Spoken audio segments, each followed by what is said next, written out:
Tahimik na umikot ang susi sa seradura, na tila ba natatakot ang taong nasa kabilang banda ng pinto na magising ang mga natutulog. Dumilat si Isabela makaraeg at hindi agad napagtanto kung nasaan siya. Mahapdi ang kanyang lalamunan at kumikirot ang kanyang sintido. Napakainit sa ilalim ng kumot. Nakahiga siya sa sofa sa sala, kung saan siya sumilong 1 oras na ang nakalipas pagka-uwi mula sa trabaho. Nakasara ang mga kurtina, patay ang telebisyon, at walang tao sa kusina. Tila nagpapahiwatig ang lahat na umalis ang may-ari ng bahay upang mag-asikaso ng mga bagay-bagay at hindi babalik hanggang gabi. Sa kabilang panig ng pinto, muling gumalaw ang metal. Pinigilan ni Isabela ang kanyang hininga. Nasa isang business trip si Alfonso. Kagabi, inayos ng asawa ang kanyang mga polo sa travel bag, hinalikan siya bago magpaalam, at sinabihang huwag magpakamartir kung masama ang pakiramdam. Kinaumagahan, nagpadala ito ng mensahe para kumpirmahing nakarating na siya. Medyo magulo ang araw. Tatawag ako pagkatapos ng meeting. Nabasa niya iyon malapit sa botika, nang maramdaman niyang wala na siyang lakas kahit para kausapin ang supplier. Pagsapit ng tanghali, sobrang hina na niya kaya kinuha ni Chona, ang admin staff, ang folder mula sa kanyang mga kamay. Ma'am Aisa, umuwi na po kayo. Kami na po ang bahala. Ako na ang sasagot sa telepono, sabi ni Chona. Halos hindi na kayo makatayo. Wala nang silbi ang makipagtalo. Nagpaalam siya sa mga empleyado, nagpatawag ng Grab, at sa loob ng 20 minuto ay paakyat na siya sa kanyang kondo sa Makati. Sa bahay, sumunod ang lahat sa karaniwang gawi. Ang sapatos sa lagayan ng sapatos, ang jacket sa sabitan, ang bag sa cabinet. Mula pa kaninang umaga ay wala siyang ganang pumasok sa kwarto. Nanatili roon ang mabigat na amoy ng gamot at saradong bintana. Kumuha si Isabela ng manipis na kumot mula sa aparador. Humiga sa sofa, nagkumot halos hanggang ulo at nakatulog ng mahimbing. Ngayon, may taong pumapasok sa kanyang kondo gamit ang susi. Hindi nakakabit ang chain ng pinto. Dahan-dahang bumaba si Isabela mula sa sofa. Sumayad ang kanyang mga paa sa alpombra. Nanginginig ang kanyang mga tuhod. Nagawa niyang magtago sa likod ng mataas na sandalan at tinakpan ng kamay ang kanyang mga labi. Mula roon, kita ang pasilyo, isang bahagi ng bukana, at ang bahagyang nakabukas na pinto ng kwarto. Pumasok si Alfonso, hindi siya tinawag. Hindi nito sinabi ang nakasanayang nandito na ako. Hindi nito binuksan ang ilaw. Suot pa rin nito ang jacket na bitbit umalis kahapon. Hinubad nito ang mga sapatos, iniwan itong nakaharap sa pinto, at nakiramdam. Hindi gumalaw si Isabela. Nilampasan ng kanyang asawa ang sala. Maingat ang mga hakbang nito, na tila ba wala siya sa sarili niyang bahay. Sa kwarto, lumagitnit ang sahig na kahoy. Nakikita ni Isabela ang isang bahagi ng kama at ang kanyang unan. Ang unan na pinakamalapit sa pinto ang ginagamit niya simula nang magkasakit siya. Kumuha si Alfonso mula sa panloob na bulsa ng maliit at madilim na botelyang babasagin, inikot ang takip, yumuko sa kama, at isang patak ang nahulog sa punda ng unan. Pagkatapos ay pangalawa at pangatlo. Walang ibinunyag ang tela, walang mantsa, walang kintab, walang amoy. Basta na lamang nitong sininghap ang isang lihim. Inayos ni Alfonso ang unan gaya ng isang maalagang asawa bago matulog ang kanyang misis. Binalot nito ang botelya sa isang tissue, ibinalik sa maliit na bag, isinilid sa panloob na bulsa. Pagkatapos ay tumingin sa nightstand. Kinuha ang nakaparkong litrato at agad din itong ibinalik sa pwesto. Sa litrato, magkasama silang nakapose sa bahay bakasyonan sa Tagaytay na pag-aari ng tatay ni Isabela. Huminto ito ng 1 segundo, ngunit hindi lumambot ang mukha nito. Sa bukana ng bahay ay nag-vibrate ang isang telepono. Nagmura si Alfonso nang halos hindi marinig.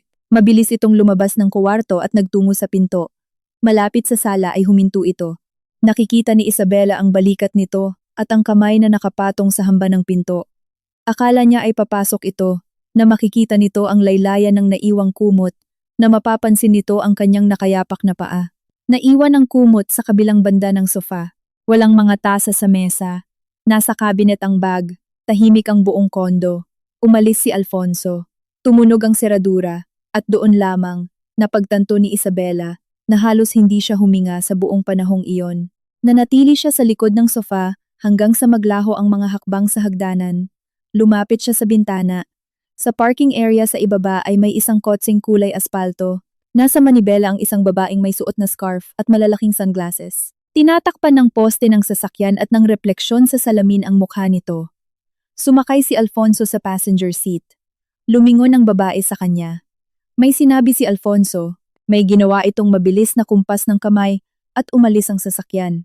Nakabisado ni Isabela ang plaka. Pinagmasdan niya ang paglayo ng kotse at sa unang pagkakataon ay naisip niya ang posibilidad na may kabit ang kanyang asawa. Ngayon, tila hindi na iyon simpleng hindi pagkakaintindihan. Ibang pabango sa scarf ni Alfonso, isang reresibo mula sa mamahaling tindahan ng muebles sa BGC, nakangiti sa gabi habang hawak ang telepono. Ang pagkairita kapag tinatanong ni Isabela kung bakit palagi itong ginagabi. Palagi itong may palusot, isang kliyente, isang report, ang traffic sa EDSA, o ang kanyang ina at kapatid na babae.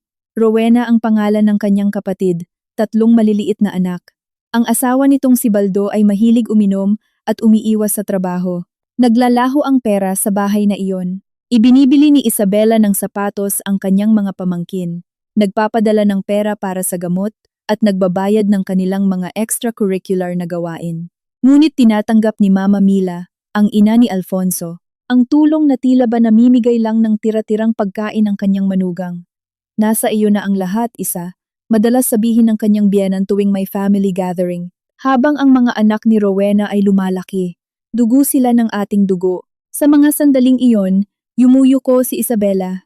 Siya mismo ay walang anak. Matapos ang isang pagbubuntis na nakunan, sumumpa si Alfonso na sapat na silang dalawa para sa isa't isa. Naniwala siya sa asawa, ngunit lalong dumadalas ang pagbanggit ni Mama Mila tungkol sa mga anak ni Rowena, na tila ba sila ang dapat pumuno sa kakulangang iyon. Lumayo si Isabela sa bintana. Sa ibabaw ng kama sa kwarto ay naroon ang unan, isang ordinaryong puting punda, isang tahimik na bagay na dinadantayan ng kanyang mukha gabi-gabi. Ang pag-iisip na may pinaplanong karumal-dumal si Alfonso ay nagdulot sa kanya ng pagduduwal. Binuksan niya ang isang drawer sa kusina. Hinanap ang guwantes na panlinis, sinuot ito at kumuha ng malinis na ziplock bag. Pumasok siyang nakatagilid sa kwarto, na tila ba walang hangin doon, kundi isang hindi nakikitang sapot. Maingat niyang tinanggal ang punda nang hindi hinahawakan ang gitna. Isinara niya ang bag, ipinatong sa mesa at naghugas ng kamay. Itinapon niya ang guwantes, umilaw ang telepono. Isang mensahe mula kay Alfonso. Kumusta ka sa trabaho? Humaba ang meeting ko. Tinitigan ni Isabela ang pangungusap hanggang sa lumabo ang mga letra. 10 minuto pa lang ang nakalipas nang tumayo ito roon sa tabi ng kanyang unan, sumakay sa kotse sa ilalim ng bintana, at ngayon ay nagte-text mula sa kanyang peking biyahe. Nag-type siya. Masakit ang ulo ko. Nag-aayos ako ng mga papeles sa botika. Reply ako mamaya. Bago niya ito isend, binasa niya itong muli. Kung iisipin nitong nasa bahay siya, babalik ito, tatawagan ng kanyang ina, o gagawa ng panibagong kasinungalingan. Pinindot ni Isabela ang send at iniwang nakataob ang telepono. Pagkatapos ay kumuha siya ng mga litrato. Ang kama, ang unan na walang punda, ang ziplock bag, ang orasan sa dingding, at ang main door. Sa pasilyo sa labas, matapos ang mga nakawan ng parcel noong nakaraang taon, nagpakabit ang asosasyon ng mga unit owner ng isang maliit na CCTV. Nakasave ang recording. Pumasok si Alfonso sa kondo ng 1:30 ng hapon at lumabas makalipas ang 8 minuto. Kitang-kita ang mukha nito. Ipinasa ni Isabela ang video sa kanyang backup na email. Naupo siya ng kalahating oras sa kusina, katabi ang ziplock bag. Hindi pa ring nawawala ang panghihina, ngunit pinatalas ng takot ang kanyang isipan. Hindi niya pwedeng amuyin ang tela, hindi niya ito pwedeng labhan, hindi niya pwedeng sigawan si Alfonso sa telepono. Kailangan niyang tumawag ng ibang tao. Ang unang tinawagan niya ay si Irene, ang kanyang kaibigan. Nasaan ka? Tanong ng kanyang kaibigan. Paos ang boses mo. Nasa bahay, Irene. Kung may nagbuhos ng hindi kilalang likido sa isang unan, baka mapanganib ito. Mas matagal ang katahimikan kaysa sa sagot. Sino ang nagbuhos? Si Alfonso. Pero umalis siya para sa business trip. Akala ko rin. Hinawakan ko ang tela ng may guwantes. Huwag mong bubuksan ang bag. Huwag mong aamuyin. Ilak mo ang kwarto at pumunta ka rito. Dalhin mo ang mga recording. Kinuha ni Isabela ang bag, ang kanyang ID, at ang medical folder. Iniwan niya ang lumang tablet sa center table. Halos ubos na ang baterya. Na ito. Bago lumabas, nakita niya sa bukana ang kumpol ng mga spare key ni Alfonso. Nakasabit ito sa dapat kalagyan. Ibig sabihin, ay pumasok ito gamit ang ibang susi. Isang buwan na ang nakalipas, ipinilit ni Alfonso na palitan ang seradura. Dumating ang gumagawa ng susi noong hapon na may kamiting na supplier si Isabela. 2 set ng susi ang ibinigay sa kanila. Walang bumanggit ng pangatlo. Sa pasilyo ay nakasalubong niya si Aling Floring.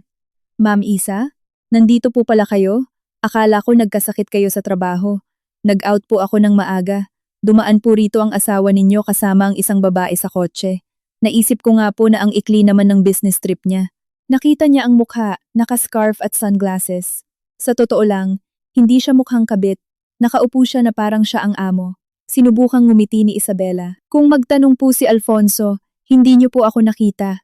Kumunot ang noo ni Aling Floring. Naintindihan ko. Tawagan niyo ako kung may kailangan kayo. Sa klinika, kinuha ni Irene ang bag. Tinawagan si Dr. Ignacio Magtibay, ang toxicologist ng laboratorio, at nagkasundo para sa isang paunang pagsusuri. Pagkatapos, pinilit niya si Isabela na tawagan si attorney Matilde Manlangit, isang abogada at matagal nang kakilala ng kanyang ama. Magsalita ka ng mahinahon, sabi ni Ator. Matilde nang hindi gumagawa ng mga konklusyon. Mga katotohanan lang, ikinuwento ni Isabela ang lahat.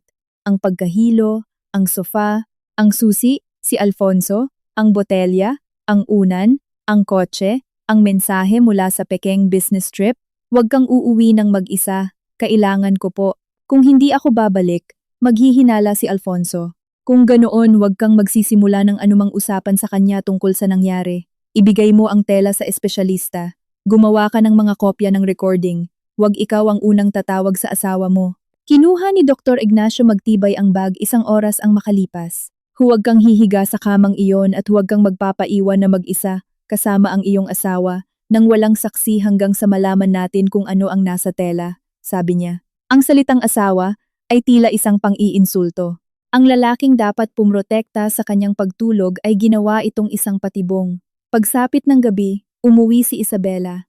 Nagmakaawa si Irene na doon na lang siya matulog, ngunit iba ang naging desisyon niya. Kung makikita ni Alfonso na walang tao sa kondo, mag-uumpisa itong hanapin ang punda, tatawagan ng ina nito, susuriin ang mga mensahe.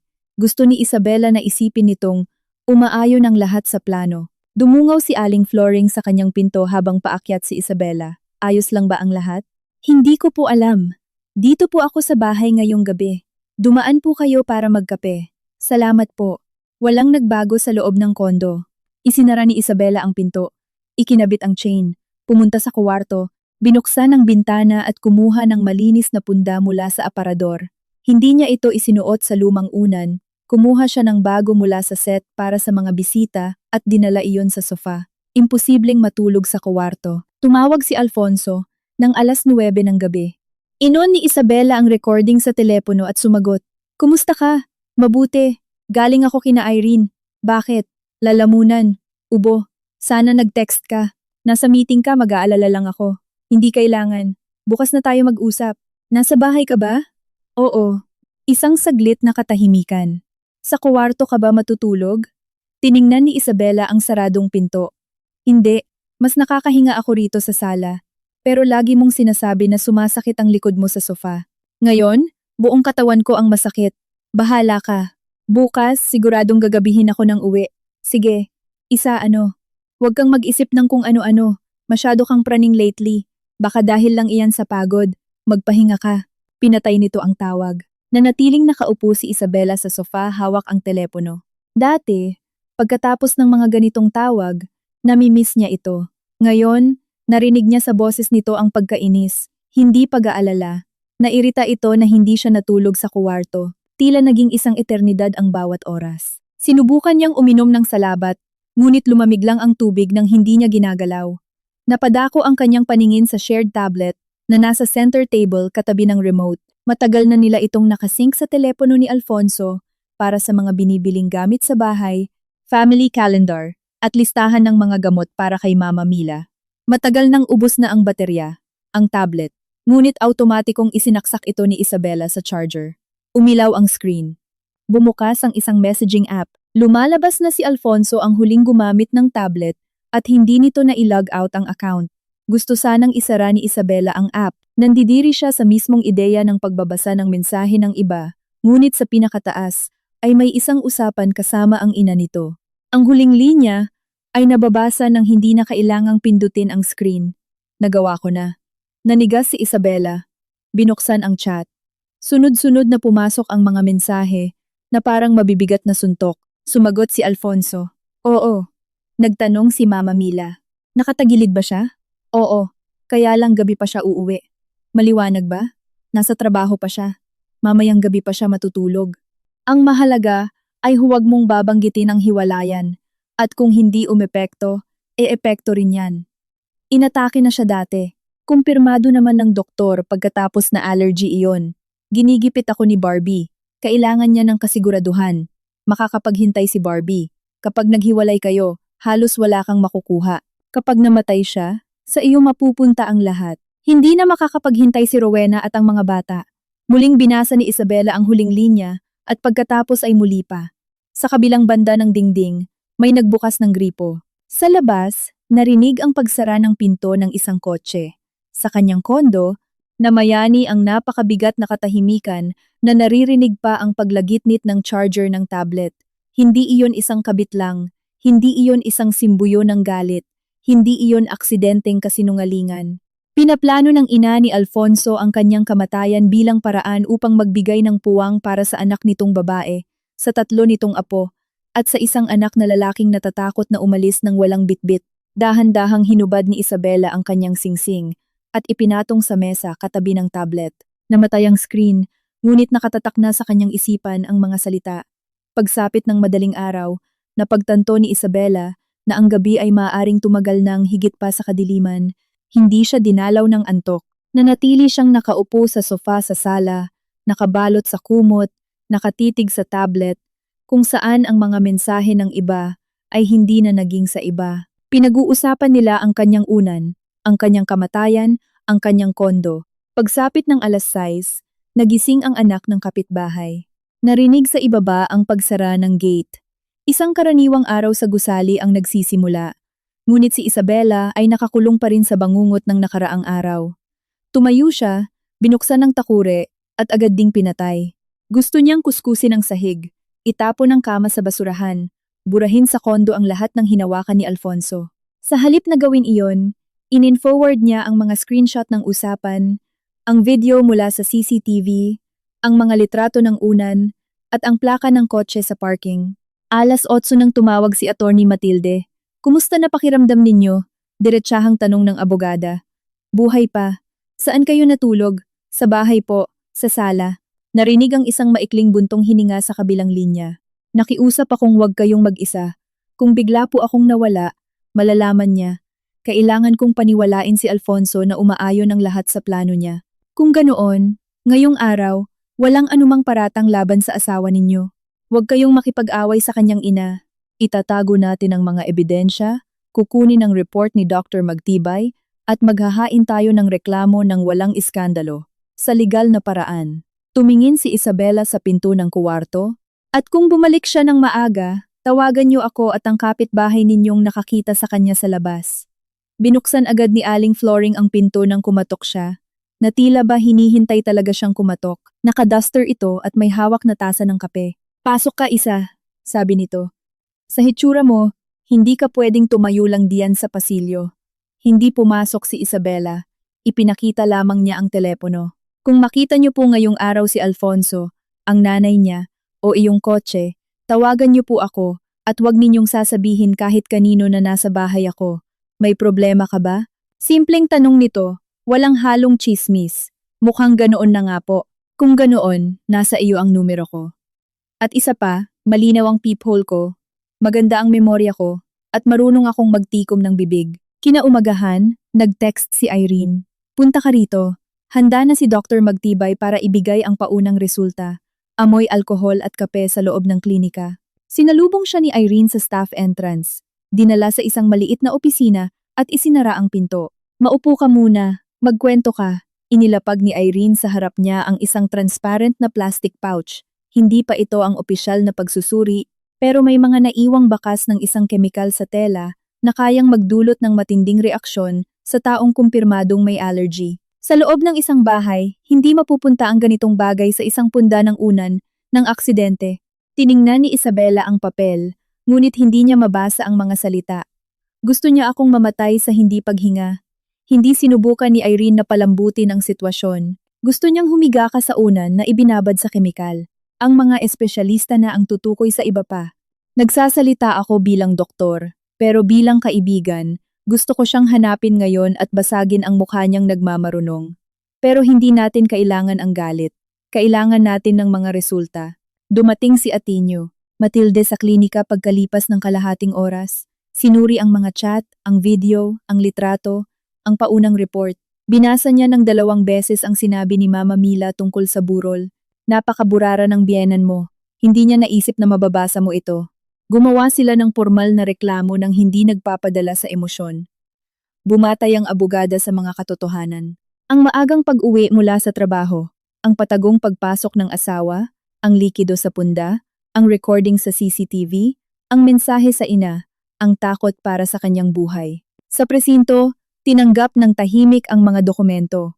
Walang nangakong agad siyang aarestuhin. Natatakot si Isabela sa media, ngunit sinalubong siya ng isang seryosong proseso na kumakatawan sa unang hakbang upang maprotektahan ang sarili. Matapos ang proseso, hinatid siya ni Atty. Matilde sa sasakyan. Ngayon na ang pinakamahirap, ang hindi magpahalata.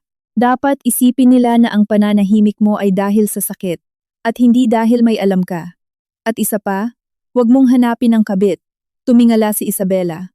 Bakit ninyo naisip na gagawin ko iyon? Dahil asawa ka niya. Sa bahay, binuksan ni Isabela ang aparador ni Alfonso, hindi na bilang isang asawang naghahanap ng ebidensya, kundi bilang isang babaeng sinusubukang intindihin ang buhay ng iba na nangyayari sa likod niya. Sa bulsa ng isang suit, nakita niya ang resibo ng tindahan ng muebles. Tumugma ang petsa sa peking business trip niya noong nakaraan. Sa ibaba, may nakasulat, delivery ng sofa, address ng padadalhan. Katabi nito ang pangalang Barbara Panganiban. Umupo si Isabela sa gilid ng sofa at agad ding tumayo. Imposibleng makaupo doon. 1 buwan na ang nakalipas, nakipagtalo sa kanya si Alfonso dahil sa lumang sofa sa sala. Dapat na tayong magpalit ng mga muebles, sabi nito noon. Para saan pa? Maayos pa naman ang atin. Masyado kang nakakabit sa lahat, pati sa mga gamit. Lumalabas na bumili nga ito ng bagong sofa, hindi nga lang para sa bahay nila. Piniktura ni Isabela ang resibo at ibinalik.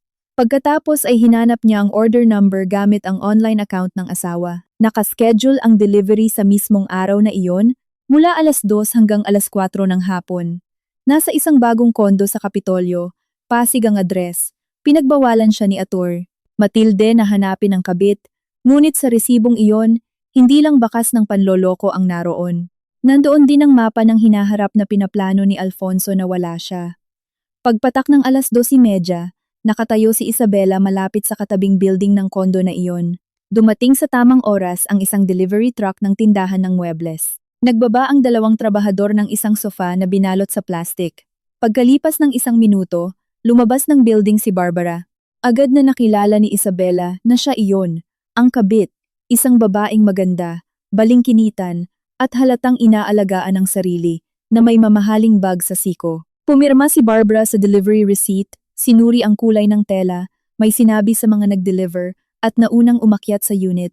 Hinintay ni Isabela na makalabas ang mga trabahador pagkatapos ihatid ang sofa. Pagkatapos ay umakyat siya sa tamang palapag at pinindot ang doorbell ng pintong nakasaad sa resibo, ang numero 20. Matagal bago may sumagot. Muling pinindot ni Isabela. Sino yan? Tanong ng boses ng isang babae. Pakibuksan po, kailangan ko kayong makausap. Katahimikan. Ako ang asawa ni Alfonso. Sa kabilang banda, parang may umatras. Wala rito si Alfonso. Alam ko. Hindi tumunog ang seradura. Nasa likod ng pinto si Barbara at nanatiling tahimik. May kailangan tayong pag-usapan. Mas mabuti na ngayon, habang wala siya rito.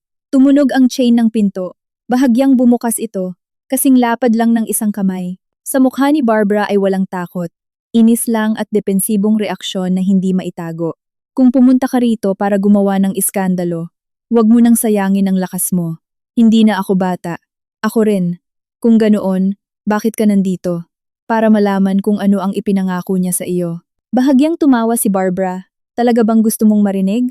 Hindi na, pero kailangan. Hindi agad pinapasok ni Barbara si Isabela. Tumingin muna ito sa bagong sofa na tila ba ang muebles ang magdedesisyon.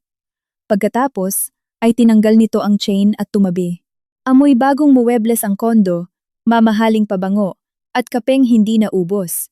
Sa pasimano ng bintana, nakapatong ang isang panlalaking scarf. Noong nakaraang taglamig sa ibang bansa, mismong si Isabela ang pumili ng regalong iyon para kay Alfonso. Wala akong maiaalok na maiinom, sabi ni Barbara. Hindi ako nandito para uminom.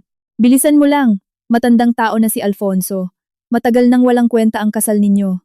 Siya mismo ang nagsabi. Naghihiwalay ang mga tao. Sinabi niya na maghihiwalay kayo, na aayusin ang lahat sa korte. Iniwas ni Barbara ang kanyang paningin. Ayoko ng mga legal na detalye. At ipinangako niya sa iyo ang kondo? Wala ka na doon. Kung tungkol iyon sa kondo ko, meron akong pakialam.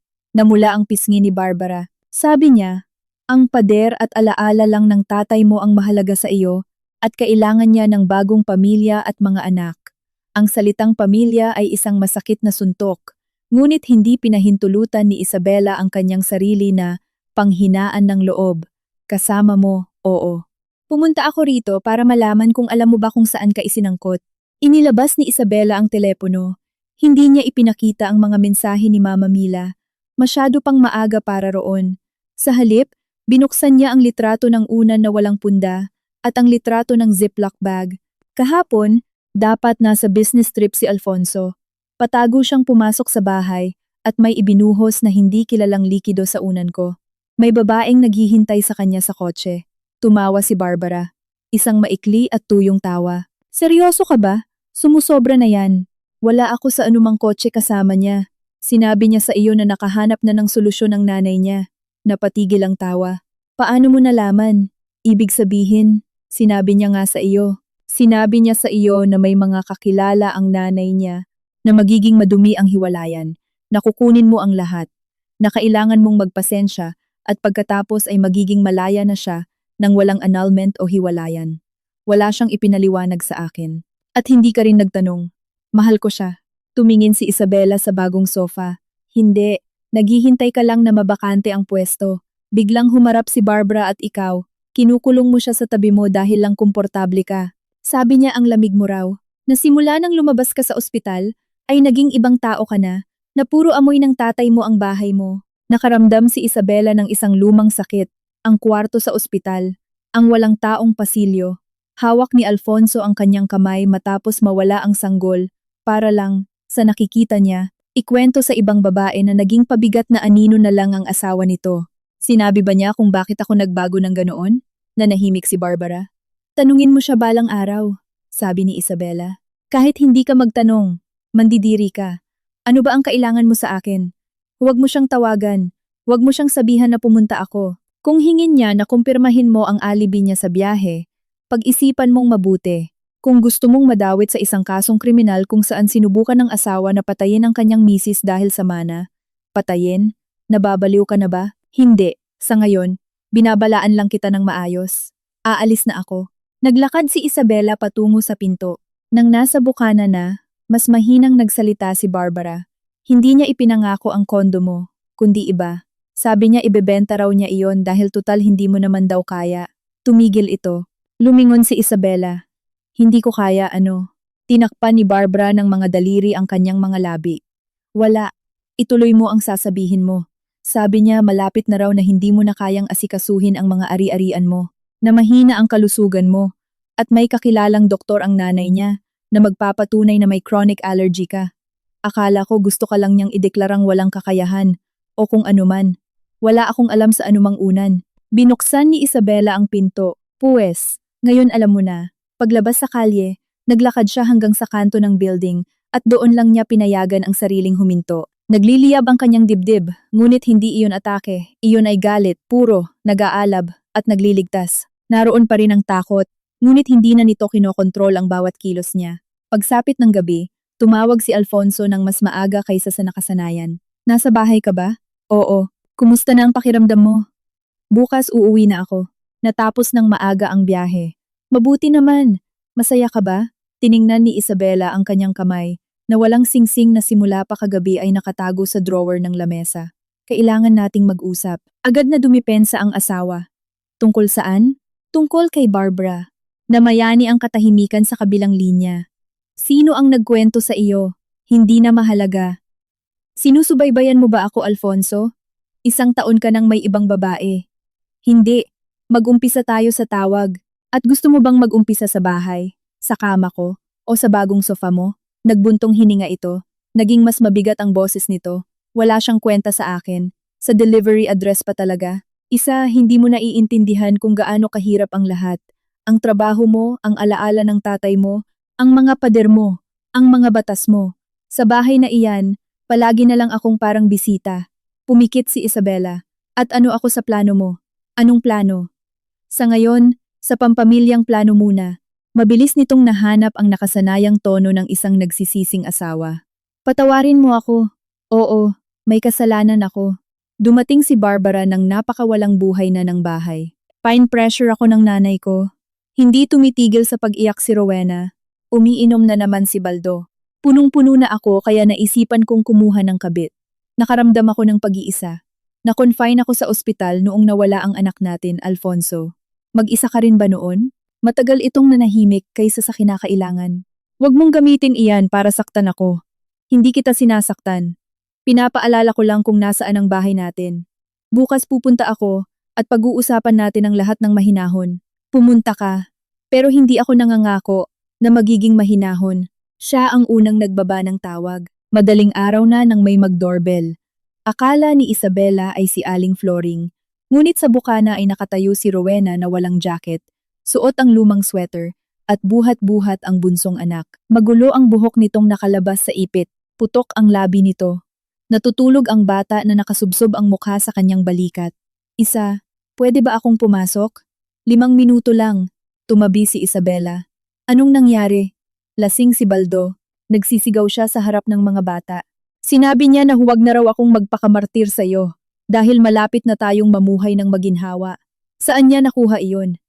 Inangat ni Rowena ang namamagang mukha. Sabi raw ni Mama na aayusin daw ni Alfonso ang lahat, na mapapasatin ang kondo o magkakapera tayo. Akala ko maghihiwalay kayo. Pangako, iyon ang akala ko. Hindi siya pinutol ni Isabela. Pero ngayon, sinabi ni Baldo sa mga bata na bilang na raw ang mga araw ni Tita Isa, kahit ano pang mangyari. Narinig iyon ng panganay at nagtanong kung sino ang mamamatay. Anong nangyayari? Napahikbi ang bata sa pagtulog. Niyakap ito ni Rowena ng mas mahigpit. Wala akong alam. Bulong niya. Kung may ginawang masama si Mama at Alfonso, sabihin mo na sa akin ngayon dahil hindi ko na alam kung nasa aling panig ang pamilya ko. Tumingin si Isabela sa saradong kuwarto, sa sofa kung saan siya natulog, sa babaeng may kargang bata sa bukana. At sa unang pagkakataon sa loob ng 2 araw na iyon, napagtanto niyang ang mga kasinungalingan ni Alfonso ay matagal nang nakalabas sa kanilang mag-asawa at kinakaladkad ang lahat ng nasa paligid nila. Nakatayo si Rowena sa pinto, na tila ba hindi siya lumapit sa kanyang hipag, kundi sa huling pintuan bago ang bangin. Natutulog ang bunsong anak sa kanyang mga bisig. Humihinga ang bata sa kanyang balikat at nanginginig, na tila ba kahit ang pagtulog ay hindi siya kayang protektahan sa mga nakaraang sigawan. Sa likuran ni Rowena ay nakalatag ang dilim ng pasilyo. Tumabi si Isabela. Pumasok ka. Tumawid si Rowena sa bukana at agad na tumingin sa saradong kuwarto. Sa sofa ay may kumot, sa tabi ay isang tasa ng salabat na hindi nagalaw. Amoy gamot sa sala. Amoy ng takot at isang katotohanang hindi sa kanya. Nasa ibaba ang pangalawa kong anak, bulong ni Rowena. Naiwan ang panganay kay Aling Floring. Sobrang lakas ng sigaw ni Baldo kaya lumabas ang mga kapitbahay. Sinaktan ka niya. Tinakpan ni Rowena ang kanyang putok na labi. Itinulak niya ako. Tumama ako sa kabinet. Huwag mo siyang ipagtanggol dito. Yumuko siya at niyakap ng mas mahigpit ang bata.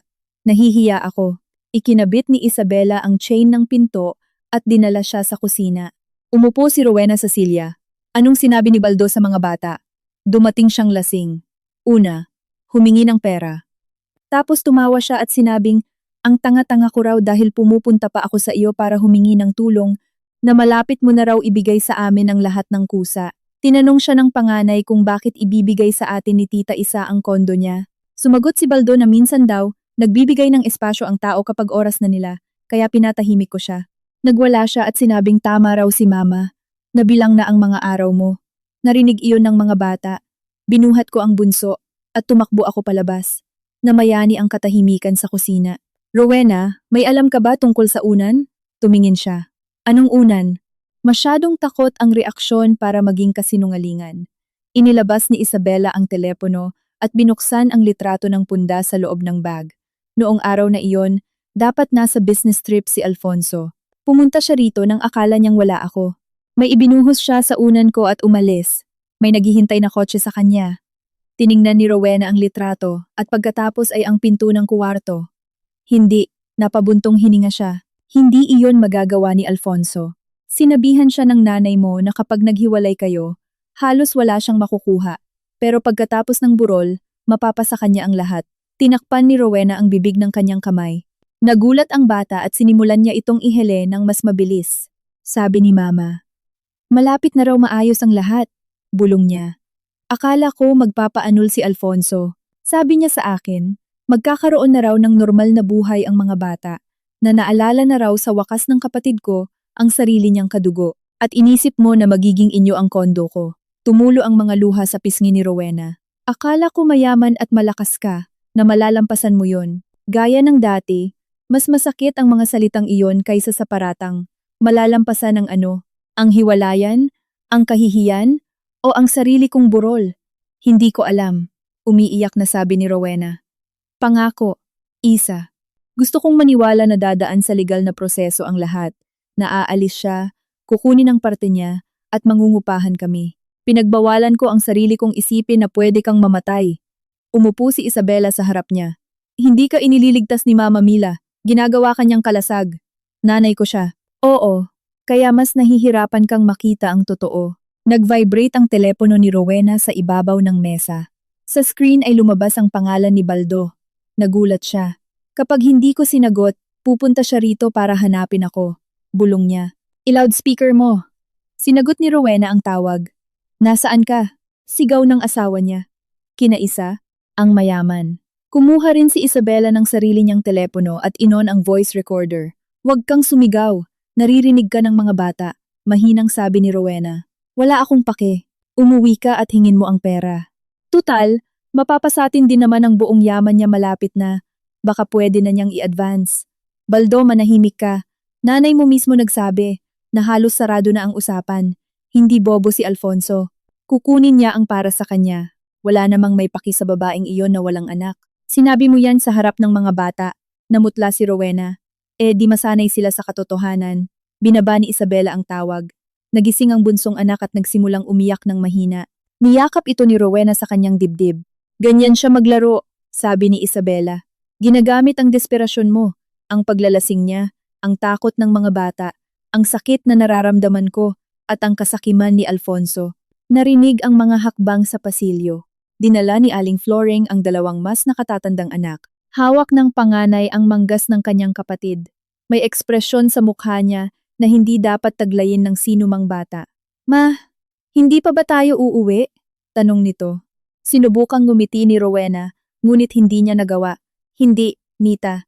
Hindi muna ngayon. Lumuhod si Isabela sa harap ng bata. May kaibigan ako, doktor siya, payapa sa bahay niya. Pupunta kayo doon kasama ng mama ninyo, at bukas kami ng mga matatanda ang bahalang tumulong. Hahanapin tayo ni Papa doon. Hindi. Hawak na ni Aling Floring ang telepono. Tumawag na ako ng taxi. Kakilala ko ang driver. Siya ang naghahatid sa akin sa probinsya. Hindi siya maingay. Makalipas ang 20 minuto, lumabas ng kondo si Rowena kasama ang mga bata. Sa may pinto ay lumingon siya. Isa, pangako, wala talaga akong alam. Ngayon alam mo na, natatakot ako kay Mama. Puwes, sa unang pagkakataon, wag mong gawin ang inaasahan niyang gagawin mo. Sumara ang pinto. Sumandal si Isabela sa dingding. Muling nawala ng tao sa sala, ngunit lumulutang doon ang bulong ng bata. Bilang na raw ang mga araw ni Tita Isa. Isang pangungusap mula sa isang lasinggero na nagmula sa mga usapan ng pamilyang hindi sa kanya. Kinaumagahan, bumalik si Alfonso. Nakita siya ni Isabela sa peephole. May dala itong bulaklak at may pilit ng ngiti sa mukha. Dala-dala nito ang mga ganitong bulaklak pagkatapos nilang mag-away para magmukhang mas maganda ang pagkakamali. hindi agad binuksan ni Isabela. Una siyang tumawag kay Aling Floring. Lumabas ang kapitbahay sa pasilyo, bitbit ang isang supot ng basura. Pwede ba akong pumasok? Tanong ni Alfonso. Diyan ka na lang magsalita. Tumingin ito sa kapitbahay sa harapan niya. Isa, mag-asawa tayo. Kagabi rin naman. Hindi ko maintindihan kung para saan ang tono mong iyan. Puwes mag-umpisa ka sa pinakasimple. Bakit ka nagsinungaling tungkol sa business trip? Natigilan ito ng isang segundo, ngunit agad nakahanap ng isasagot. Ayaw kitang bigyan ng problema. May mga kailangan akong asikasuhin sa syudad kasama si Barbara. Bumaba ang hawak nito sa bulaklak. Tumawag ba siya sa iyo? Hindi. Ako mismo ang pumunta sa kanya. Ang galing. Ngayon ay gagawin mo ng hanap buhay ang puntahan ang mga kakilala ko para ipahiya ako. Kaya mo na yan ng mag-isa. Walang kwenta sa akin si Barbara. At ang bagong sofa ay isang pagkakamali. Mahal Isa, tama na. Alam ko na ang kasalanan ko. Gulong-gulo ang isip ko. Fine pressure ako ni Mama. Hirap na hirap si Rowena. Umiinom si Baldo. Nahahati ako sa inyong lahat. Sino ang kinakaawaan mo ngayon? Tayo? Hindi, ang sarili mo. Humakbang ito, ngunit hindi umatras si Isabela. Mahal kita. Mahinang umubo si Aling Floring. Kinagat ni Alfonso ang mga labi. Pwede ba tayong mag-usap ng walang manonood? Hindi mo ako pinagmumukhang halimaw. Maraming asawang umuuwi sa bahay, nang patago mula sa kanilang mga biyahe. Nanigas ang mukha ni Alfonso. Anong gusto mong sabihin sa ngayon? Wala. Naintindihan nitong pasara na ang pinto. Babalik ako mamayang gabi. Mag-uusap tayo tulad ng mga normal na tao. Huwag kang pupunta ng walang pasabi. Akin din ang bahay na ito. Hindi Alfonso. Nakapangalan ka rito, pero akin ang kondo. Alam na alam mo iyan pati na ng nanay mo. Bigla itong tumingala. Huwag mong idamay ang nanay ko. Siya ang kusang nakisali. Hindi sumagot si Alfonso. Binaba nito ang mga bulaklak na tila ba pinagsisihan nitong iwan pa ang nakakaawang senyales na iyon ng pakikipagbati at bumaba sa hagdanan. Pagkatapos mananghalian, dumating si Mama Mila. Hindi ito tumawag bago pumunta. Dumating ito bitbit ang isang supot ng prutas at may kilos ng isang babaeng may karapatang pumasok sa bahay ng iba. Hindi agad binuksan ni Isabela, ngunit walang tigil na kumatok ang kanyang biyenan. Isa, pumunta ako rito ng maayos. Hindi po maganda ang pakiramdam ko. Kaya nga, nandito ako. Dumiretso ito sa kusina. Tumawag sa akin si Alfonso. Ang lamig ng pakikitungo mo sa kanya? Mali iyan. Nagkakamali ang lalaki at dapat umintindi ang babae. Sinasabi niyo po iyan dahil kay Barbara at dahil din sa kanya. Isang ahas na kumapit sa kanya. Nangyayari minsan. Ang mahalaga ay ang pamilya. Anong pamilya? Nanliit ang mga mata ni Mama Mila. Kay Alfonso, sa akin, kay Rowena, sa tatlong bata na walang kasalanan sa lahat ng ito, ikaw mismo, nakita mo kung paano sila manamit. Binili ko sila ng damit, ilang jacket, at mga gamot. Isa, may botika ka, may mga negosyo, may kondo, barya lang iyan sa iyo. At sa inyo, ano ako? Asawa ng anak ko. Habang nagkakaroon ng resulta, ngumiti ng tabingi ang kanyang biyenan. Wala kang anak, Isa. Mahirap ba sa iyong intindihin ang isang lolang nagugutom ang mga apo? Dahan-dahang humarap si Isabela. Wag niyo na pong uulitin iyan sa harap ko. Natila ba ako mismo ang pumili na mawalan ng laman ang kuwarto ng bata? Huwag ninyong gamiting kalasag ang trahedyang iyon. Bata pa si Alfonso. Kailangan niya ng bahay kung saan may naghihintay sa kanya, hindi isang museo na alay sa tatay mo. Pumunta po ba kayo para pag-usapan ang kasal ko? Pumunta ako para isalba ang pwede pang isalba. Sinubukan na nila at hindi ko babayaran ng buhay ko ang kasakiman ng iba. Tumayo si Mama Mila. Ibig sabihin, tumakbo na rito si Rowena para umiyak sa iyo. Mahina talaga siya, habang buhay siyang naging ganyan, at ikaw ay napakalakas. Napakadali para sa iyong humusga. Kagabi, pinalayas ng asawa niya ang anak niya habang lasing, dahil ipinasok niyo sa isip niya na malapit na tayong yumaman. Wala akong kasalanan na umiinom ang bayaw mo, ni hindi kasalanan na takot hiwalayan ni Rowena ang asawa niya, ni ang pambababae ni Alfonso, at hindi ko rin responsibilidad na mamatay para lang lumuwag ang espasyo sa mundo para sa mga apo ninyo. Isang matunog na sampal. Nag-init ang pisngi ni Isabela. Nawalan siya ng balanse. Tumama ang kanyang balikat sa kabinet, ngunit nanatili siyang nakatayo. Sa pinto ng kusina ay lumitaw si Aling Floring. Mama Mila, alisin niyo ang mga kamay niyo dyan. Nang sandaling iyon, Bumukas ang main door. Mukhang dala ni Alfonso ang sikat na spare key. Nanigas siya sa bukana.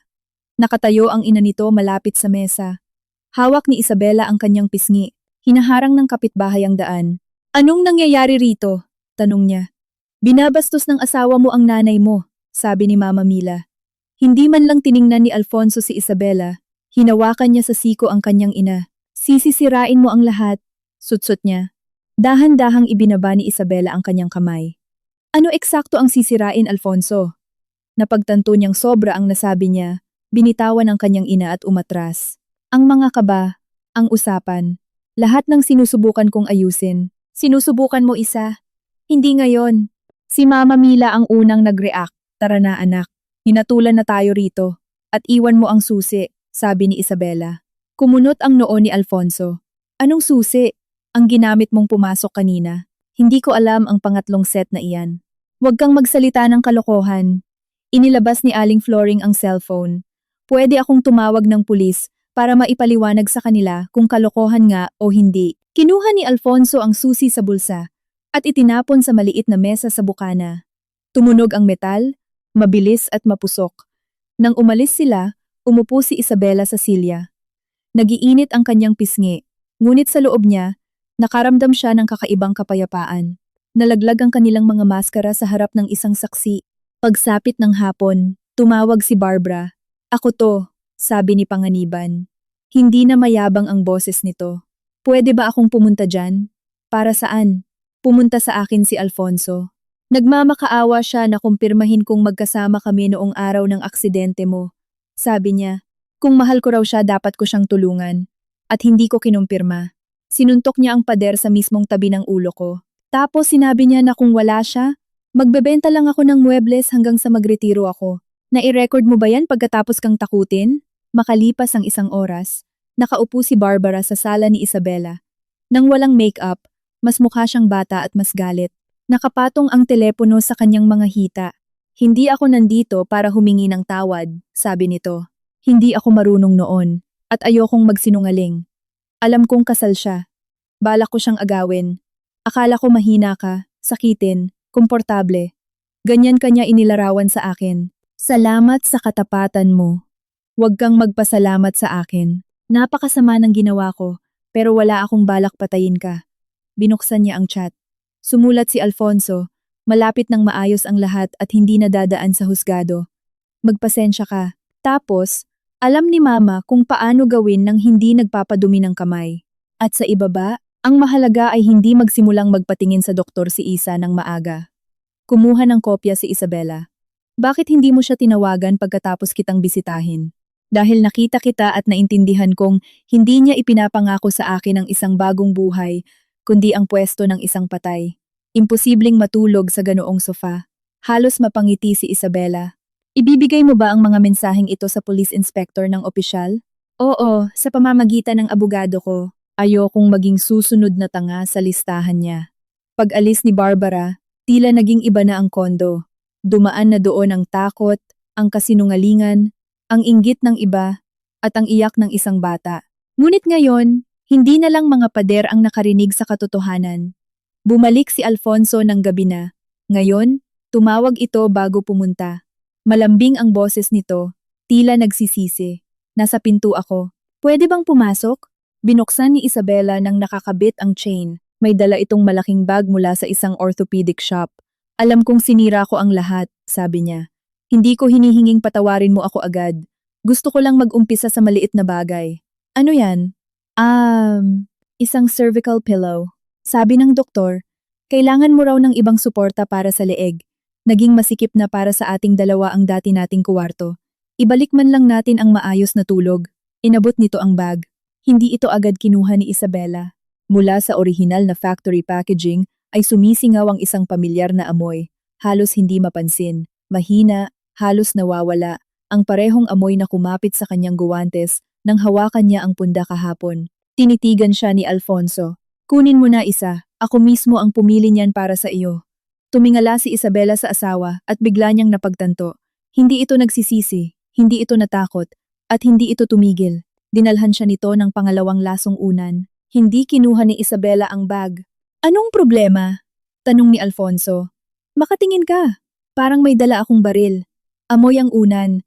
Laging may amoy ang mga bagong gamit.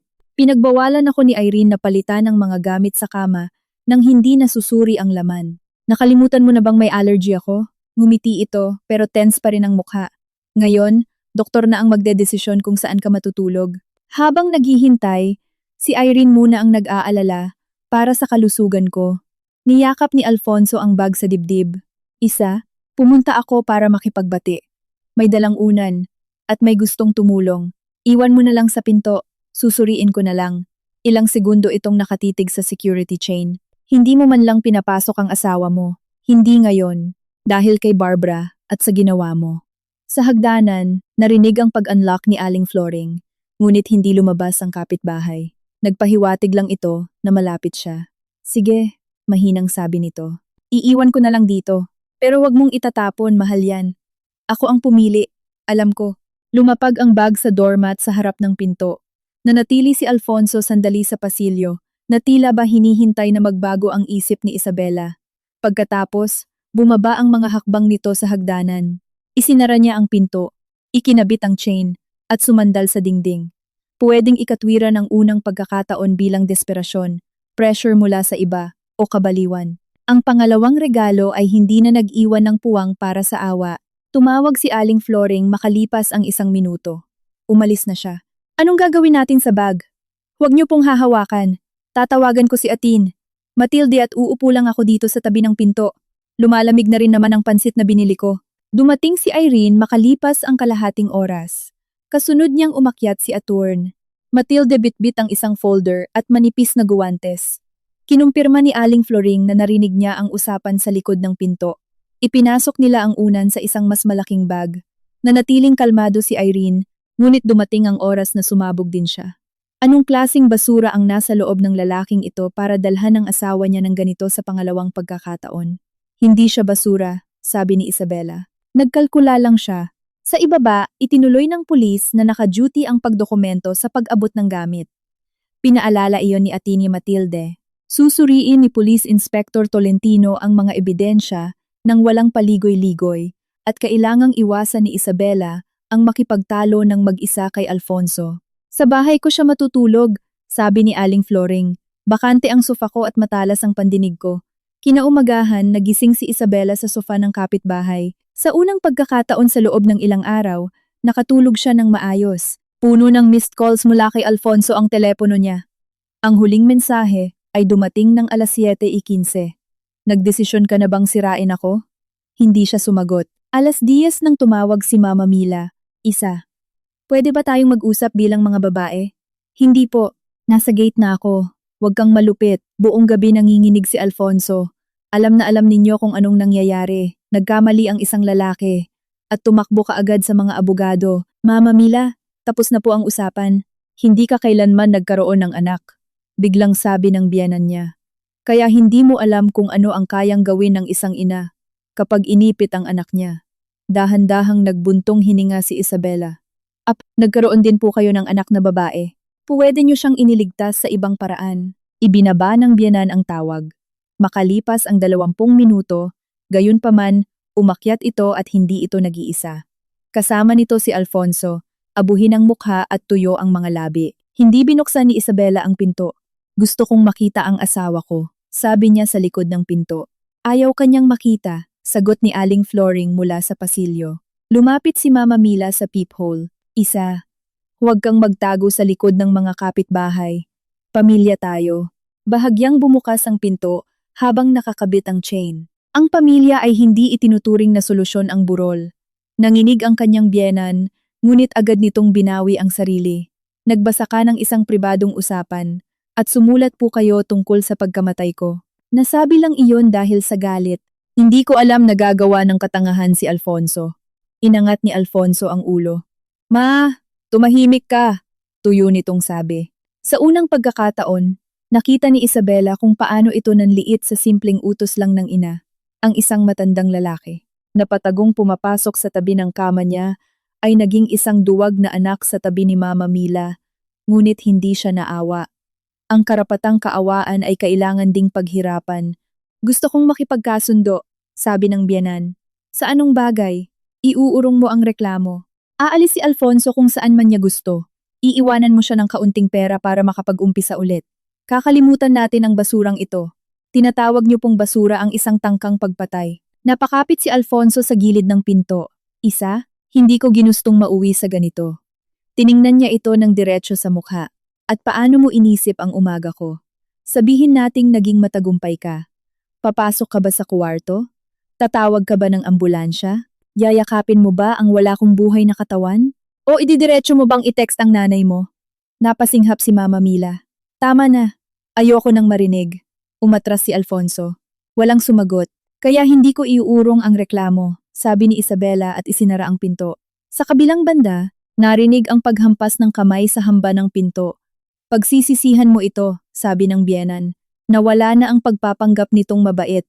Nakarecord iyan, kalmadong impormasyon ni Aling Floring. Bumaba ang mga hakbang papalayo.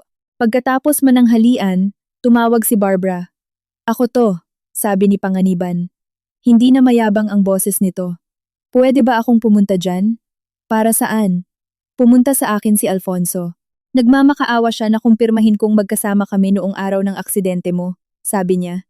Kung mahal ko raw siya dapat ko siyang tulungan, at hindi ko kinumpirma. Sinuntok niya ang pader sa mismong tabi ng ulo ko, tapos sinabi niya na kung wala siya, magbebenta lang ako ng muebles hanggang sa magretiro ako. Nai-record mo ba yan pagkatapos kang takutin? Makalipas ang isang oras, nakaupo si Barbara sa sala ni Isabela.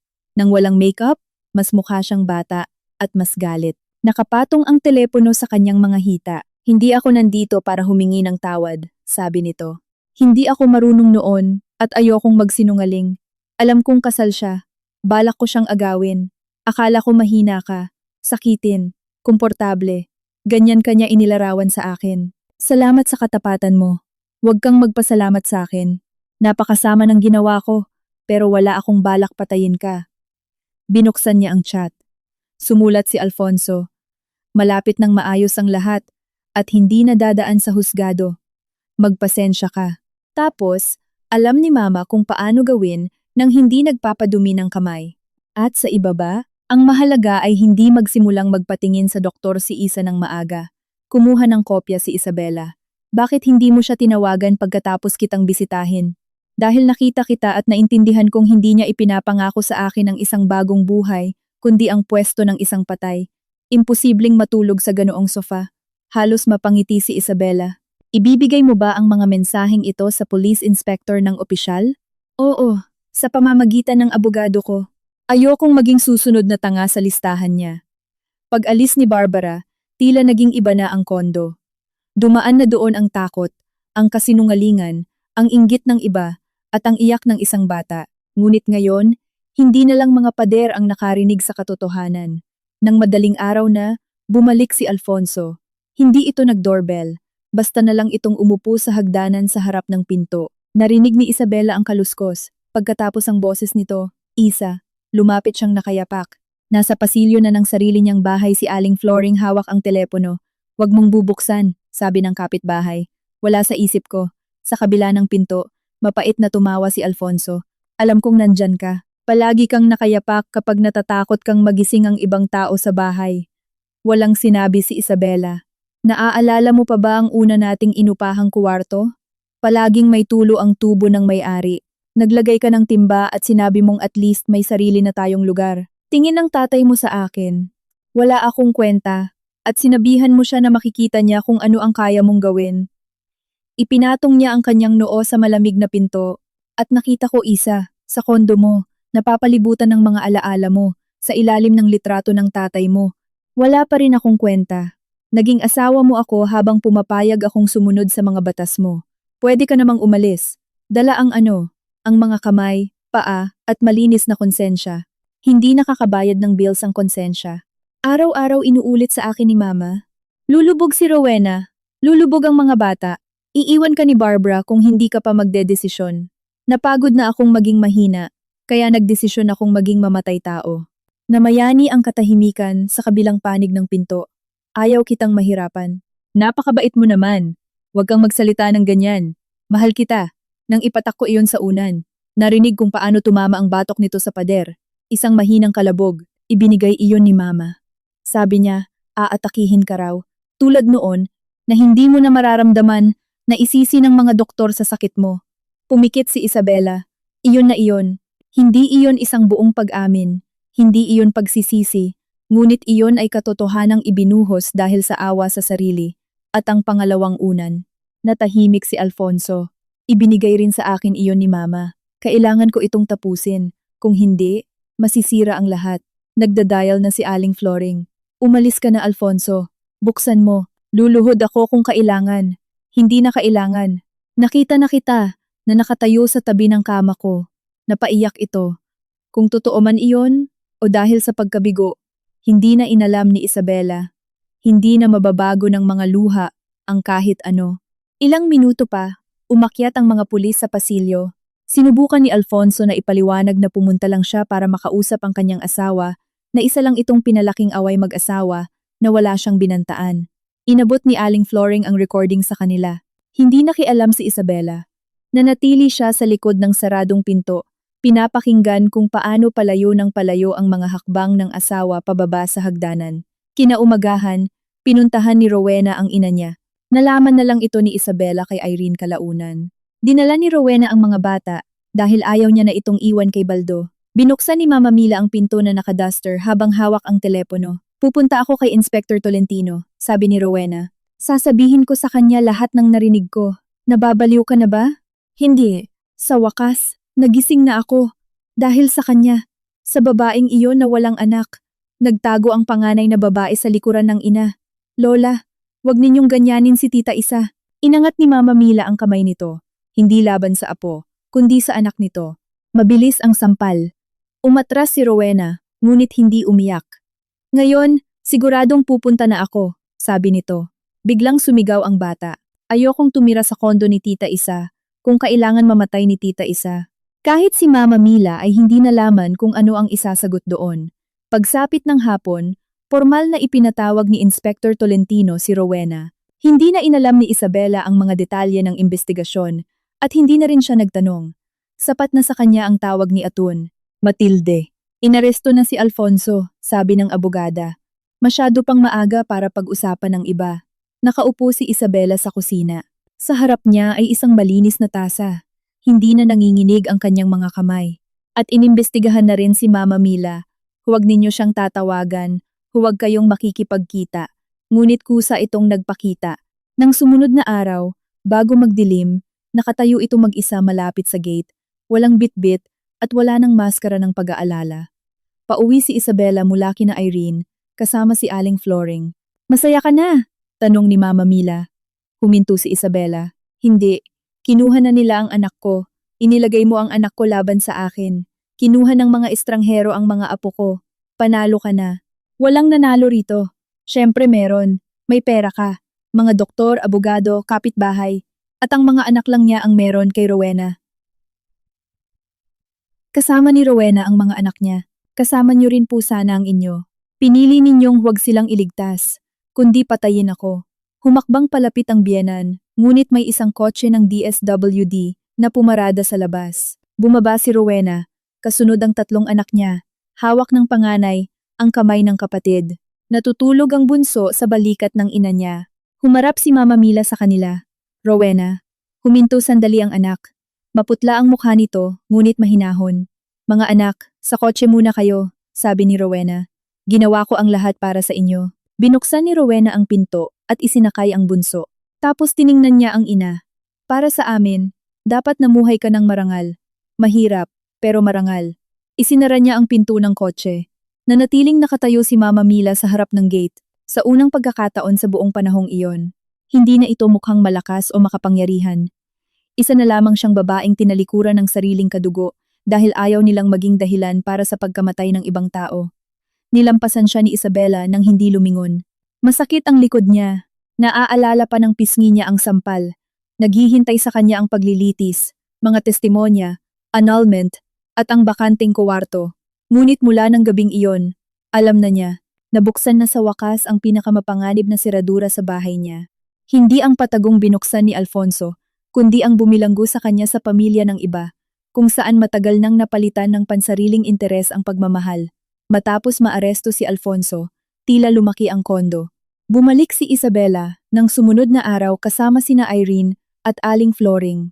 Sa maliit na mesa sa bukana ay nandoon pa rin ang susing itinapon ni Alfonso matapos ang away.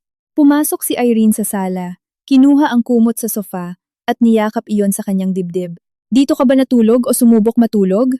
Dito tayo mag-uumpisa.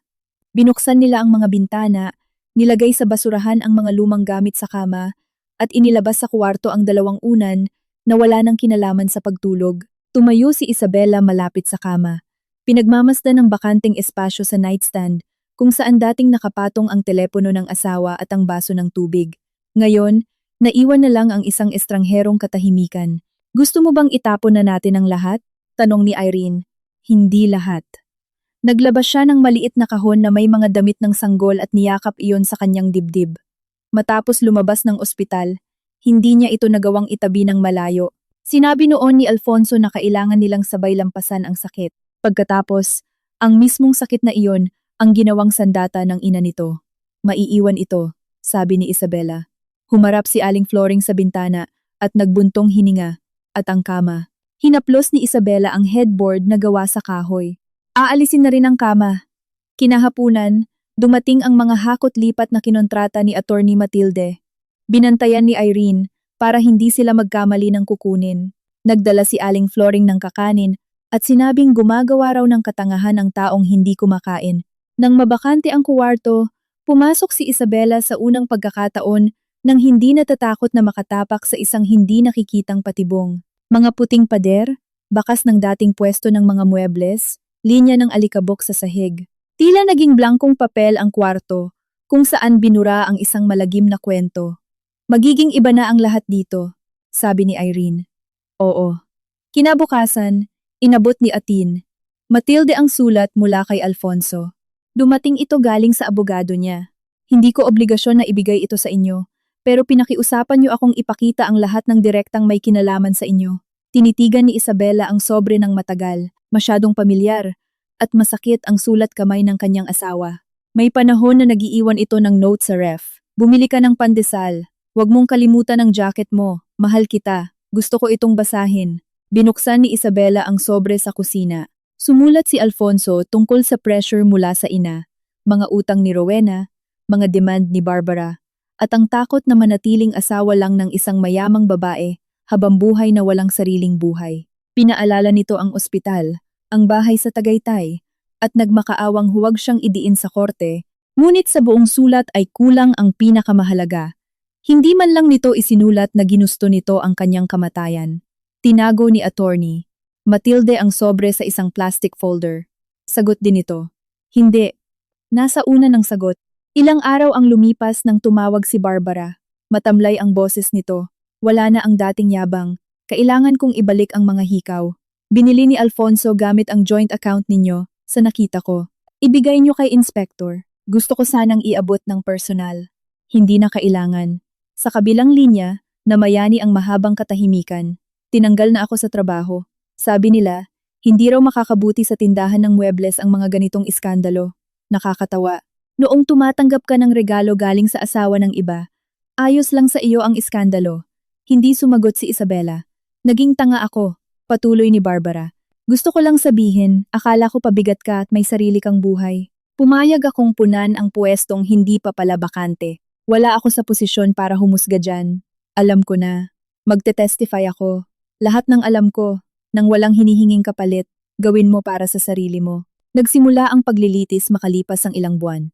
Bago iyon, nagkaroon ng mga investigasyon, pagsusuri, mga tawag mula sa abogada, ang annulment, at mga kakaibang araw kung saan minsan sa umaga ay nakakalimutan ni Isabela na hindi na papasok si Alfonso sa kusina. Ipinaliwanag lang ni Ati, Matilde ang mga saktong kailangan niyang malaman. Kinumpirma ng expert report ang presensya ng isang mapanganib na kemikal sa unang punda at sa pangalawang unan. Ginamit bilang ebidensya ang mga mensahe ni Alfonso at ng nanay niya. Tumestigo si Barbara. Ikinuwento ni Rowena ang mga sinasabi ni Mama Mila. Nangyari ang iba pang bagay sa loob ng mga opisina kung saan walang balak sumilip si Isabela. Sa unang pagdinig, tila tumanda si Alfonso. Maluwag ang suot nitong damit at nakatago ang mga kamay sa ilalim ng mesa. Nang pumasok si Isabela, mabilis itong tumayo kaya napakunot ang noo ng guwardiya. Isa, nagbuntong hininga ito. Nilampasan siya ni Isabela at umupo sa tabi ni Atori Matilde. Iba ang ipinakita ni Mama Mila. Diretso ang likod, nakataas ang baba, tikom ang mga labi. Hindi nito tiningnan ng anak kahit minsan, tanging kay Isabela lang, na tila ba siya ang may kasalanan ng lahat.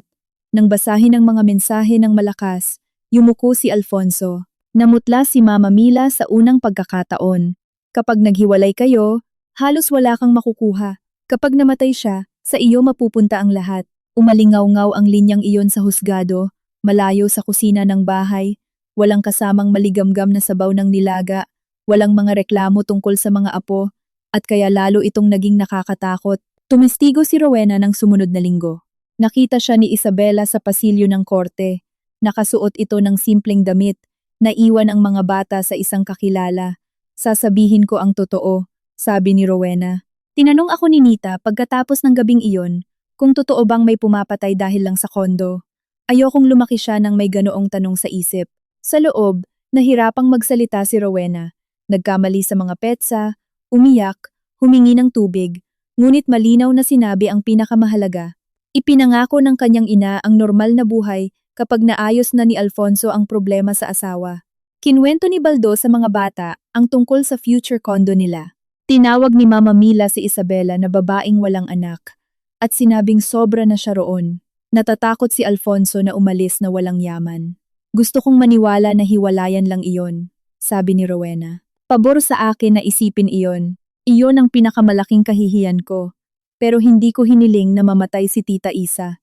Tapos humarap siya kay Isabela. Pinapakain mo ang mga anak ko, pero hinayaan kong kamuhian ka ng nanay ko dahil konti lang ang binibigay mo. Patawarin mo ako kung kaya mo. Sinaway siya ng judge, ngunit nang mahinahon. Hindi sumagot si Isabela. Tumestigo si Barbara ng walang luha. Nakahawak ito sa gilid ng stand na tila ba natatakot na umatras. Ipinangako ni Alfonso na magsasama kami, pahayag niya. Sabi niya hindi raw pabor sa kanya ang hiwalayan. Tapos sabi niya maayos din daw ang lahat at hindi iyon aabot sa korte. Hindi ko siya tinanong kung anong ibig sabihin noon. Pabor sa akin na huwag magtanong. Alam niyo ba ang intensyon niyang saktan ng asawa niya? Tanong ng prosecutor. Hindi, nang maintindihan ko ito, huli na para magkunwari na kabit lang ako. Pinakinggan ng ina ni Alfonso ang lahat na tila ba nanonood siya ng kahihiyan ng iba. Ngunit nang siya na ang sasalang, biglang nanginig ang boses nito. Naisip ko lang ang mga apo ko, ang anak kong babae, na ilang taong nabuhay sa karangyaan ng iba, ang anak kong lalaki, at walang sariling ari-arian. Bakit kailangang magsimula ang pagtulong sa mga apo ninyo sa pagkamatay ni Isabela? Tanong ng piskal. Matagal itong nanahimik. Mabubuhay rin naman palagi ang mga mayayaman, mahina nitong sabi. May napasinghap sa loob. Tinakpan ni Alfonso ang mukha ng mga kamay. Lumabas si Rowena sa pasilyo. Nanatiling tahimik si Isabela. Ang pinakagumulat sa kanya ay ang kawalan ng pag-amin sa kasalanan. Ang katotohanan na hanggang dulo ay hindi naintindihan ng biyenan niya na hindi ito tungkol sa yaman, kundi tungkol sa mismong buhay. Inilabas ang hatol sa pagtatapos ng tag-init. Hinatulan si Alfonso na makulong. Hinatulan din si Mama Mila bilang taong hindi lang alam ang plano, kundi nagtulak din sa anak na gawin ito. Kinailangang sagutin ni Baldo ang kanyang mga pagbabanta at panggigipit sa pamilya at humingi si Rowena ng annulment. Hindi nakulong si Barbara, ngunit nawalan siya ng trabaho, ng reputasyon, ng mga regalo, at ng magandang kasinungalingan kung saan siya pumikit. Pagkatapos ng paglilitis, inabangan ni Rowena si Isabela sa labas. Hindi ako nandito para sa pera, mabilis na sabi nito. At huwag kang matakot, hindi na rin ako natatakot sa iyo. Ngumiti ng mapait si Rowena. Dati, maiinsulto ako doon. Inabot ni Isabela ang isang sobre. Narito ang contact ng isang family lawyer, isang child psychologist, at ang address ng isang warehouse na tumatanggap ng mga babae para i-train. Maliit ang sweldo, pero legal ang kontrata. Kinuha ni Rowena ang sobre gamit ang dalawang kamay. Bakit patuloy mo pa ring tinutulungan ng mga anak ko at ako? Hanggang sa kaya mo na ang sarili mo, tapos magpatuloy ka na. Hindi sila nagyakapan. Masyadong malalim ang sugat sa kanilang dalawa para magkunwari sa harap ng iba. Ngunit sa unang pagkakataon, hindi lumayo si Rowena na parang namamalimos, kundi bilang isang taong may kontrol sa sariling buhay. Pagdating ng tag-init, natapos ni Isabela ang pagpapaayos ng kuwarto. Light-colored na wallpaper, bagong kama, simpleng kortina, at maliit na lamesa na walang kalat. Tumawa si Irene at sinabing mukha na raw pahingahan ang kwarto at hindi mausoleo ng nakaraan. Handa ka na bang matulog dito? Tanong ng kaibigan niya. Susubukan natin. Pwede akong matulog dito. Magkape ka lang. Matutulog ako mag-isa ngayong gabi. Nagdala ng putong puti si Aling Flooring at mahigpit na nag-utos na magpakulo ng tubig. Mag-i-echo raw sa loob ang bagong ayos na bahay. Kailangan itong punuin ng boses. Naupo sila sa kusina hanggang gabi.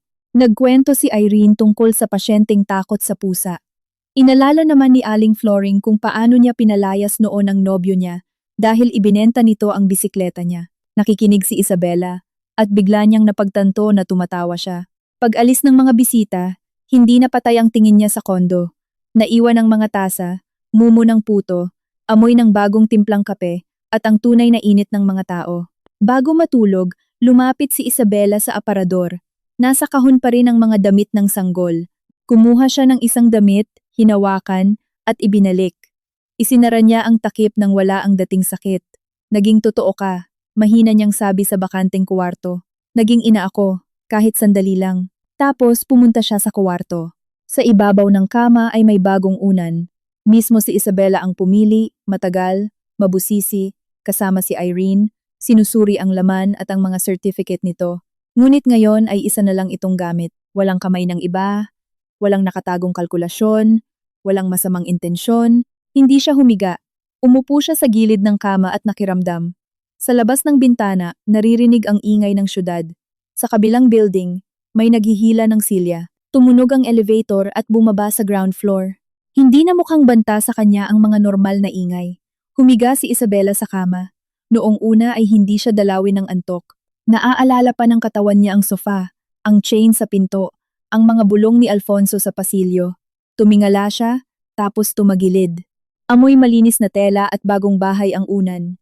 Kinaumagahan, nagising siya sa tunog ng alarm clock. Maluwag siyang nakakahinga. Hindi nanikip ang kanyang lalamunan. Maliwanag at payapa ang kuwarto. Hindi siya nagmamadaling bumangon. Nanatili siyang nakahiga ng ilang minuto. Pinapahintulutang tanggapin na tapos na ang gabi. At hindi lang iyon nasa labas ng bintana, kundi iyong mahabang gabi kung saan sinubukan nilang itumba siya ng tuluyan. Dumating siya sa botika kinatanghalian. Maingat siyang sinalubong ng mga empleyado, na tila hindi alam kung tama bang maging masaya. Naglagay si Chona ng mga sariwang bulaklak sa isang garapon sa lamesa. Hindi namin alam kung ano ang tama, sabi niya. Mas pinili namin ang simple lang. Hinaplos ni Isabela ang mga talulot. Mas mabuti na yan. Walang nagbago sa opisina, ang mga magazine, resibo, ang lumang takure. Ngunit ngayon ay hindi niya napakiramdam na kailangan niyang pasanin lahat mag-isa. Tinipon niya ang mga empleyado at mahinahong hinati ang mga gawain. Ang ilan sa mga supplier, ang iba sa schedule, at sa inventory. Walang umangal. Pagsapit ng hapon, nakatanggap siya ng mensahe mula kay Rowena. Natanggap ako sa warehouse. Nakatulog si Nita nang nakapatay ang ilaw sa unang pagkakataon. Salamat sa address. Tinitigan ni Isabela ang screen ng matagal. Tapos nag-type siya. Protektahan mo ang mga bata at pati ang sarili mo. Mabilis na dumating ang sagot. Ginagawa ko na. Pinatay niya ang telepono at siya ang huling nag-lock ng botika. Dahan-dahang naglakad si Isabela papunta sa kanyang sasakyan. Wala na ang dating ugali na kailangang magmadali patungo sa isang lugar kung saan kasinungalingan lang ang naghihintay sa kanya. Pag-uwi, sa mesa sa kusina ay may natirang pansit mula kay Aling Flooring na may kasamang note. Huwag ka nang magreklamo, kainin mo yan. Napatawa si Isabela, naglagay ng kaunti sa plato, kumuha ng isang basong tubig at umupo malapit sa bintana. Hindi na siya tinatakot ng kuwarto. Ang unan ay hindi na isang ebidensya sa korte. Ang kondo ay hindi na isang lugar kung saan kahit sino ay pwedeng pumasok gamit ang susi ng iba at pagpasyahan ang tadhana niya. Nang gabi na, inikot niya ang mga kuwarto, sinuri ang seradura, pinatay ang mga ilaw at huminto sa pinto ng kuwarto. Sa loob ay wala si Alfonso, ni ang nanay niya, ni Barbara, o ang plano ng kahit sino, kundi isang kama, isang malinis na punda, at isang katahimikan na hindi na niya kailanman katatakutan. Ngumiti si Isabela, humiga, at pumikit. At sa pagkakataong ito, natulog siya hanggang umaga.